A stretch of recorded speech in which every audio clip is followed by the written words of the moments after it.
নমস্কার বন্ধুরা, আজ নিয়ে এসেছি গরমের উপযুক্ত আরও একটি স্বাস্থ্যকর রেসিপি। আজ রান্না করব উচ্ছের চচ্চড়ি বা ঝোল, যাই বলুন না কেন। উচ্ছের এই রেসিপিটা গরমের দুপুরে গরম ভাতের সঙ্গে জাস্ট অনবদ্য খেতে লাগে। যারা উচ্ছে বা তেঁতো খেতে পছন্দ করেন না একদমই, তেঁতো হওয়ার কারণে, তো এইভাবে রান্না করে দিয়ে দেখুন, দেখবেন সবাই পছন্দ করবে খেতে। খুবই কম মশলা দিয়ে তৈরি, গরমের জন্য একদমই আদর্শ একটি রেসিপি। তো আশা করছি বন্ধুরা রেসিপিটি আপনাদের কাছে খুব ভালো লাগবে। ভালো লাগলে লাইক শেয়ার করতে ভুলবেন না যেন। তো দেখে নেওয়া যাক। তো এখানে আমি 4টে উচ্ছে বা করলা যেটাই হোক না কেন, উচ্ছেটা একটু তেতো হয়, আর যদি আপনারা করলা নিতে চান করলাটা কিন্তু একটু তেতো কম হয়। তো উচ্ছে করলা আপনারা দুটোই যেটা কোনো একটা নিতে পারেন। তো সমস্ত উচ্ছেটা দেখুন আমি এভাবে করে একটু মোটা মোটা রেখে রেখে গোল গোল করে কেটে নিয়েছি। এরপর গ্যাসের উপরে একটা কড়াইতে সামান্য সরষের তেল দিয়ে তেলটাকে গরম করে নিলাম। এবার কেটে রাখা উচ্ছেটাকে দিয়ে বেশ লালচে করে ভেজে নেব। তো উচ্ছেটা কিন্তু আমি কাটার পরে খুব ভালো করে ধুয়ে নিয়েছি। এবার তেলের মধ্যে দিয়ে এটাকে একটু বেশ লালচে করে ভেজে নেব। তো আমি ভাজতে ভাজতে এতে সামান্য একটু লবণ আর একটু হলুদ দিয়ে দিলাম। এবার বেশ লালচে হওয়া পর্যন্ত এটাকে ভেজে নেব। তো যদি আপনারা চান এই উচ্ছেটাকে কিন্তু হালকা একটু জল দিয়ে ভাপিয়ে নিয়েও কিন্তু জলটা ফেলে দিয়ে ভাজাটা করে নিতে পারেন। সেক্ষেত্রে কিন্তু তেঁতোটা অনেকটা কম থাকবে বা কম লাগবে। তো আমি কিন্তু ডাইরেক্ট ভেজে নিচ্ছি, ভেজে নিলেও কিন্তু হবে। তো যারা একটু তেঁতোটা খেতে পছন্দ করেন তারা এইভাবে একটু ভেজে নিলেই হবে, আর যারা তেঁতোটা বেশ পছন্দ করে না খুব একটা, তারা হালকা একটু ভাপিয়ে নিলেই হবে। আর উচ্ছেটা যেহেতু তেঁতো, আর তেঁতো তরকারি কিন্তু অনেকেরই পছন্দ, তো তারা এইভাবে করে একটু ভেজে নিয়ে রান্নাটা করতে পারেন, খেতে কিন্তু ভালো লাগবে। তো উচ্ছেটা দেখুন বেশ লালচে করে আমি ভেজে নিয়েছি। এবার উচ্ছেটাকে আমি নামিয়ে রাখছি। এই গরমের দুপুরবেলা এই উচ্ছে দিয়ে আলু দিয়ে এই রেসিপিটা বন্ধুরা জাস্ট অনবদ্য খেতে লাগবে। একবার অবশ্যই ট্রাই করে দেখবেন। তো আশা করছি ভালো লাগবে আপনাদের কাছেও। তো সমস্ত উচ্ছেটা দেখুন লালচে করে আমি ভেজে তুলে নিলাম। এরপর কড়াইতে আবার আমি সামান্য পরিমাণে সরষের তেল দিয়ে দিয়েছি। এবার তেলটা গরম হয়ে গেলে এখানে হাফ টিস্পুন জিরে ফোড়ন দিয়ে দিলাম। যেটা একটু ভাজা ভাজা হয়ে যাওয়ার পর এখানে আমি 3টে কাঁচা লঙ্কা দিয়ে দিয়েছি তেলের মধ্যে। আর একটা এখানে বড় সাইজের পেঁয়াজ কুচিয়ে দিয়ে দিয়েছি।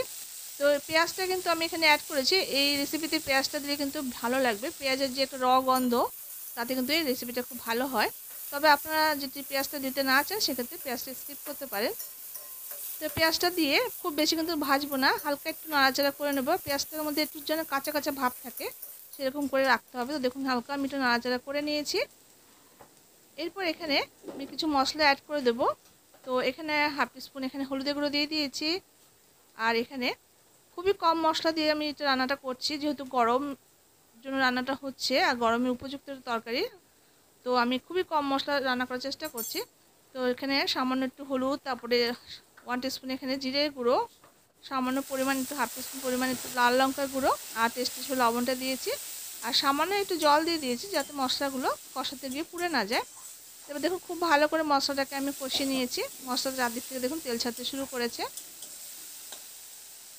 এরপর আমি যে ভেজে রেখেছিলাম উচ্ছেটা, সেটা আমি দিয়ে দিয়েছি। এবার মশলার সঙ্গে খুব ভালো করে নাড়াচাড়া করে এটাকে একটু কষিয়ে নেব। খুব ভালো করে মশলার সঙ্গে এটা কষিয়ে নিলাম। এরপরে আমি যেটা করছি, তো এখানে আমি দুটো আলুকে এভাবে সেদ্ধ করে একটু ম্যাশ করে করে ভেঙে ভেঙে দিয়ে দিচ্ছি। তো আলুটা আগে থেকে সেদ্ধ করে নিলে রান্নাটা কিন্তু চটজলদি হয়ে যায়। তো এইখানে কিন্তু আলুটা সেদ্ধ করে নিয়ে ইউজ করলে কিন্তু ভালো হবে। তো আলুটা দিয়ে দিয়েছি আমি ভেঙে ভেঙে। এরপর দেখুন খুব ভালো করে উচ্ছে মশলার সঙ্গে খুব ভালো করে আলুটাকে আবার কষিয়ে নিলাম। এরপর আমি এখানে প্রয়োজন মতো জল অ্যাড করে দেবো। তো যেহেতু আলুটা সেদ্ধ করা আছে, তো খুব বেশি জল দেওয়ার কোনো প্রয়োজন নেই। আর এই রান্নাটা কিন্তু একটু গামাখা ধরনের হবে, তো সেই পরিমাণ মতো জলটা দিতে হবে। তো দেখুন জলটা আমি দিয়ে খুব ভালো করে নাড়াচাড়া করে নিলাম। এরপর হাই ফ্লেমে 2 মিনিট একটু ফুটিয়ে নেব। তো গরমের দুপুরবেলা এই উচ্ছের এইরকম একটা তরকারি যদি হয় তাহলে আর কোনো কথাই নেই। যারা উচ্ছে প্রেমী বা তেঁতো প্রেমী তাদের জন্য তো একটা অনবদ্য একদম আদর্শ রেসিপি।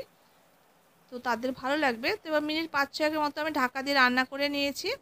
এরপর ঢাকাটা খুলে আমি দেখে নেব। দেখুন একদম ঝোলটা কিন্তু একদম কমে গেছে। আর আলুটা যেহেতু সেদ্ধ আছে বেশি সময়ও লাগে না। তো রান্নাটা কিন্তু আমার একদম হয়ে গেছে। আর এরকম ঝোল ঝোল রেখে কিন্তু নামাতে হবে, তাহলে ভালো লাগবে। একটু হালকা একটু ঝোল ঝোল গামাখা গামাখা কিন্তু ভালোই লাগবে তরকারিটা খেতে। তো 5 মিনিট আমি স্ট্যান্ডিং টাইমে রেখে দিয়ে আমি আপনাদের সার্ভ করে দেখিয়ে দিচ্ছি। তো দেখুন বন্ধুরা, এই উচ্ছে আলু দিয়ে এই তরকারিটা বেশ লোভনীয় লাগছে দেখতে।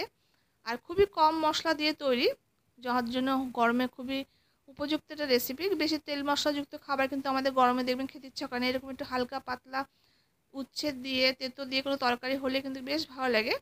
তো আশা করছি রেসিপিটা আপনাদের কাছে ভালো লাগবে। ভালো লাগলে লাইক শেয়ার করতে ভুলবেন না যেন। যারা নতুন দেখছেন চ্যানেলটিকে, ভালো লাগলে চ্যানেলটি সাবস্ক্রাইব করে সাথে থাকবেন। দেখা হচ্ছে পরবর্তী রেসিপির সঙ্গে। ততক্ষণের জন্য আপনারা সবাই খুব ভালো থাকবেন।